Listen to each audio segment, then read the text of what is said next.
Tara, samahan niyo akong puntahan ang isa sa mga dinarayong spot dito sa Malabon.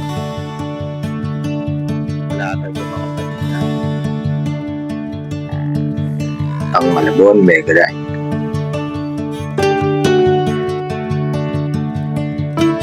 At alamin natin kung ano bang bago sa Mega Dive at kung ano-ano ang pwede nating gawin kapag dadayo dito. Kaya tara, lumanghap muna tayo ng sariwang hangin na hindi mo kailangang lumayo dahil nandito lang sa loob ng Metro Manila. Tumambay at magkape, mag-relax, at enjoy ng magandang view ng Malabon Mega Dive.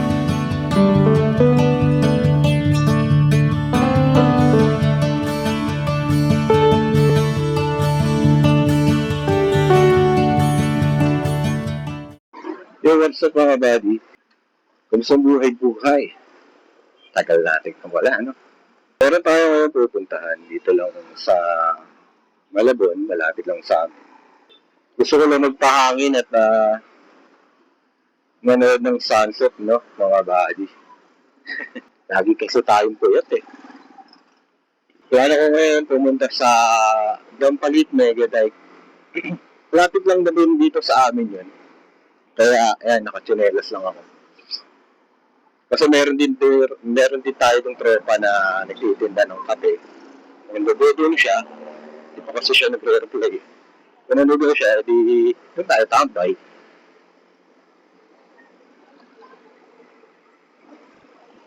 Saglit lang. Stroll lang, mas kumag-vlog. Dito na ako ngayon sa bayan ng Malabon. Di ko pala alam yung mismong papasok doon ng Dampalit, mga buddy. Kaya, banda doon sa, bungad ay gamit na tayo ng Waze or Maps. Kasi pangalawang beses ko pa lang itong pupunta ng Dampalit, no? Kahit na napakalapit lang sa amin. Kasi noong mga panahon na nagka-trending siya, dami kasi sobrang tao. Kaya nakakatamad siya puntahan. Ngayon alam ko, mga ilan na lang, yung mga, siguro, marami na rin siguro sawa. Pero maganda rin. Masarap siya tambayan. Lalo na kapag ganitong oras, sunset. Unang punta ko rin, kasama ko yung asawa ko. Doon, pati kakabidol sa tropa namin. Ngayon, ako lang mag-isa. Hindi kasi sila pwede. Maliit pa yung baby namin, kaya hindi pa pwede kaming gumala. Wrong grammar eh, no? Nag-aalog na wrong grammar pa eh. Ano yung rito? Meron din akong dadaan ng lugar dito na sa may tawag dito, parang Baritan Tapasok. Para yung madaanan natin is medyo probinsya vibes. Palabas yun ng Dampalit. Hindi nagre-reply sa tropa. Sabi siguro ng customer. Hindi makahawak ng cellphone. Banda rito talaga pagka ganitong oras hindi makawala yung traffic. Kahit one way lang yan mga buddy. Papasok tayo. Dire-diretso lang yan. Alam ko may dyan probinsya vibes. Maikli lang naman. Pero ako gusto ko tumaas sa mga ganun daan. Lalo na tagal-tagal na namin binakakauwi ng Sambales ang asawa ko. Naibus ko yung yung ambience ng probinsya. Ayan, nagsisimula ng kaagad na sumikip yung daan. Minsan kasi salubungan yan eh. Kaya nagkakatraffic. Yun nga pala mga buddy. Hindi nyo rin maitatanong, mayroon din ako munting kapihan. Yun nga yung Kokol. Nag-start siya last year pa. Pero matagal din akong nahinto simula nung nag-uulan-ulan nung nakaraang taon. Ngayon, kakabalik ko lang. Sabi ng angapa pa, masarap din sa feeling na nagagawa ko yung hilig ko. Kasi ako mahilig ko sa kape. Sobrang hilig ko sa kape, mga buddy. O, di ba, mga buddy? Ayun, pinagtitinda ng kape, Yan, ganyan ako, ganyan ang style namin. Naliligo. Yung nakamotor, tapos doon nakalatag yung mga paninda. Yun. Kaya lang masyadong liblib dito. Mas maganda pa rin sa Dampalit. Kung magtitinda ka, magpapahangin lang okay. Pero kung magtitinda ka, masyadong liblib dito. Lalo abutan ka ng dilim.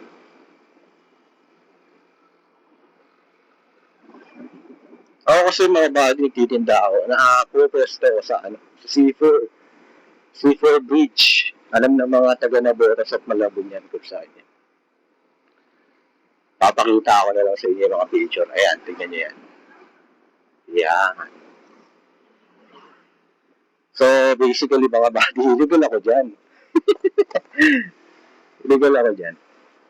Kaya, kapag ka nagtitinda ako, tuwing gabing-gabi na, hanggang madaling araw. Yung tipong, sa tingin ko naman, wala akong mapeperwisyong kung sino man. Kasi, yung lane na yun, ginagawang tambayan talaga yun. Tambike ng mga community ng mga motor. So, minsan sila yung nagiging customer ko doon. Tapos yung mga ilang tumatambay din. Paano, okay naman. Pero,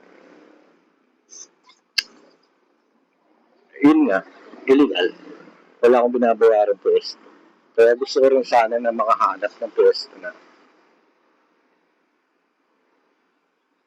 pwede na hindi ako mangangamba. Yung wala tayong maiinis na tao. Ayun, nandito na tayo sa bukod ng body. Mag-race muna tayo para di tayo maligaw. So, yun mga buddy. Makakachat lang ng tropa natin. Wala pala siya ngayon. May importanteng lakad. Okay lang. Sayang, dun sana tayo magtatambay sa kanya. Hanap na lang tayo ng ibang kape yan. So, magkape. Kakakain ko lang kasi. So, ng pampababa. Totoo ba yung pampababa ba na kinain yung kape? Yun. Yung pala tandaan ko yung paakyat na yan.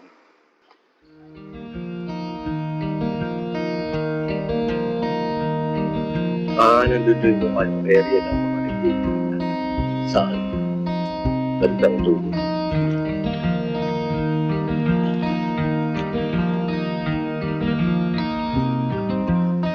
So, nakabisado rin ulit.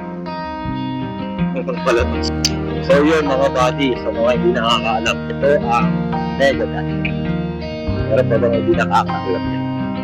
Ito yung Malabon Megadite na pinagtatama yan ng marami. Kasi, kita mo naman yun. Kita mo naman, diba? Kung ikaw, nag-iaknap na taga Maynila ka. Gano'n ko ng gusto aking probinsya vibes. Hindi mo natulog na malapit lang sa Maynila. Gusto magparelax yun. Kita mo. Ikot pa tayo. So dito yung talaga, pinakatambayan.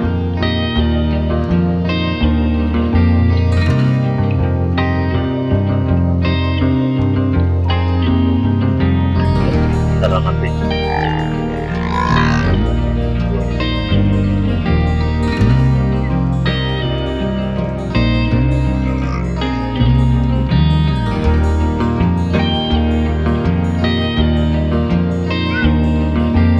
Siguro dito pa. tayo.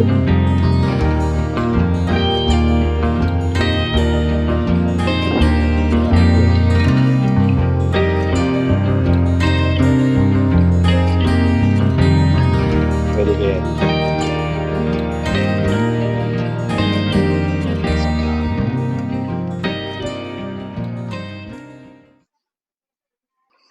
Balik tayo rin sa mga nagtitinda ng kape, mga buddy. Bili muna tayo ng kape bago tayo magtambay. Uwi tayo ng 6:30. Sayang talaga, wala rito si Jericho. Wala tayo makapagtambay.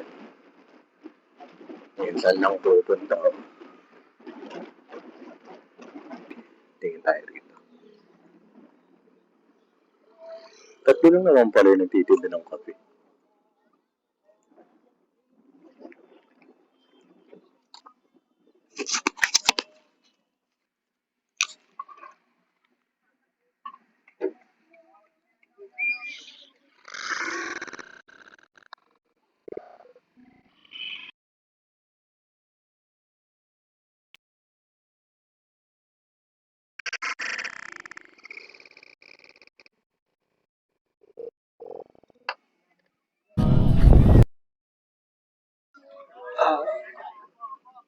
Alam ko dito, pwesto ni Jericho.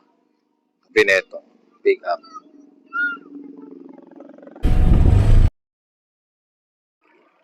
Dito tayo siguro sa gilid, mga bahay. Sa gilid, sa dulo. Ano na lang. Aba ng pwesto niya? Good. Parang trip pa dun may bundok na yun. Tapat ng bundok. So, in order ko mga buddy ay hazelnut latte. Wala pa to sa flavor ko pero nakagawa na ako.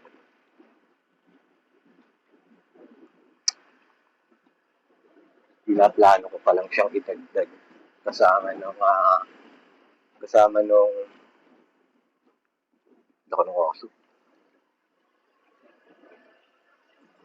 sea salt latte.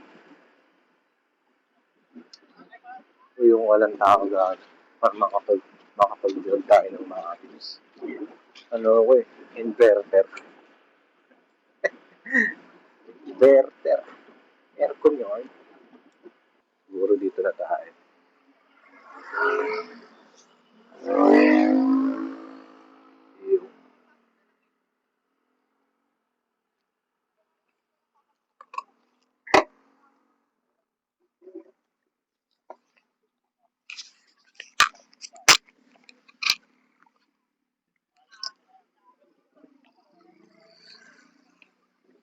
So, yun yung mga buddy.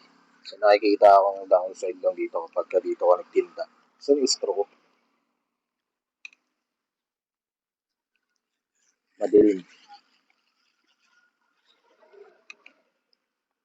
Lang yan. Natapong ko ata. Ay ko.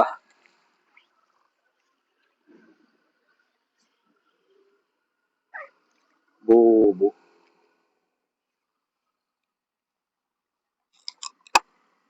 Kali, ano naman siya. Lang. Ano ko siya mahalo.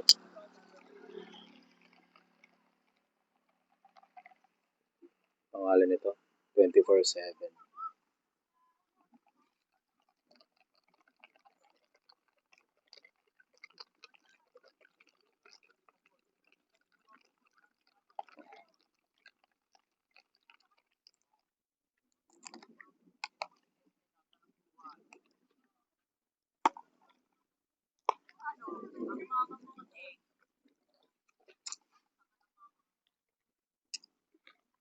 Ay naman. Bobo. Ito pala oh. Talaga.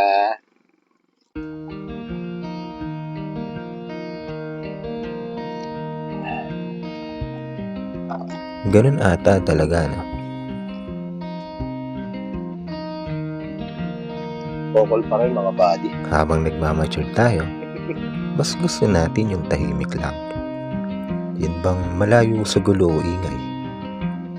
Kaya kapag sa mga sandaling sa palagay natin medyo nakakatakas tayo, mas na-enjoy natin yung ganitong paligid. Sayang, kapag sa akin ko. Panandaliang makakalimutan yung mga problema Siyempre tayo ba? kasi mas nakakapag-isip tayo ng maayos. Marunong kayo lang mo ito mga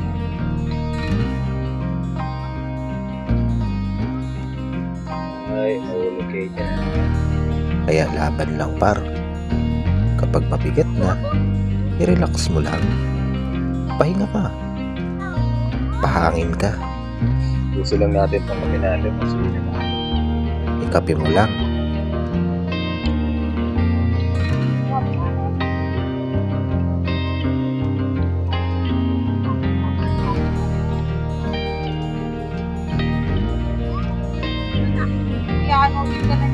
Sakay kayo dyan.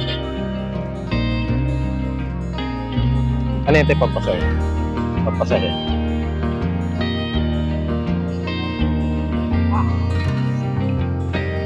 Yung picture lang yan. Yeah.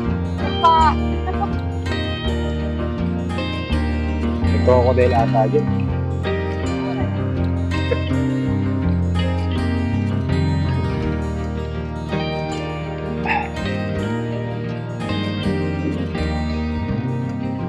Order ka sa akin. Kaya papunta yan. Kaya din. Ay bang hindi lang ipahayo.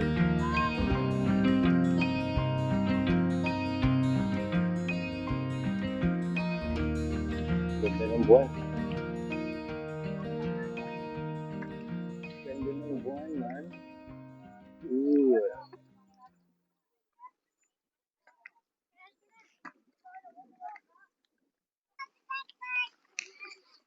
Ito mga bati. Hindi tayo.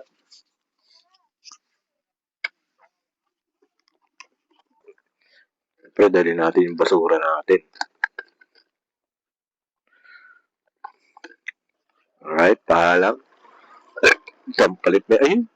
Kitang-kita rin pala rito yung ano. Ano ba tawag dyan? Skyline ba yan? Skyline Express. Skyline Express. Starlight pala yun. So, kailangan talaga meron kang ilaw rito na ano, kapag ka magtitinda ka. Meron kang magandang ilaw. Pero marami pa rin pumupunta, no? Ano talaga siya? Tambayan. Minsan kapag nagtinda na ulit si Jericho, siguro samahan ko siya hanggang sara siya para makita natin yung sitwasyon. So yun mga buddy, dito ko na rin siguro tatapusin yung vlog ang ating mega bag tambal kinene or something like that.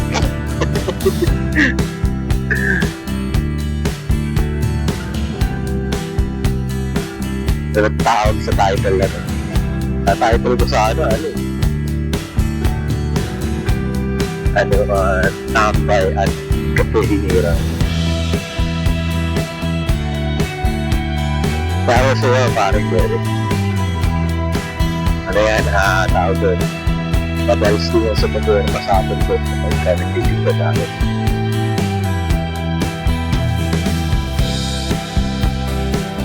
So paano mga buddy, dito ko na lang tatapusin yung vlog at kita-kits tayo sa mga susunod na adventure. Sana meron na tayo ng vlog. May vlog. Kung sa susunod, muli mga buddy ko, tayo uuwi na.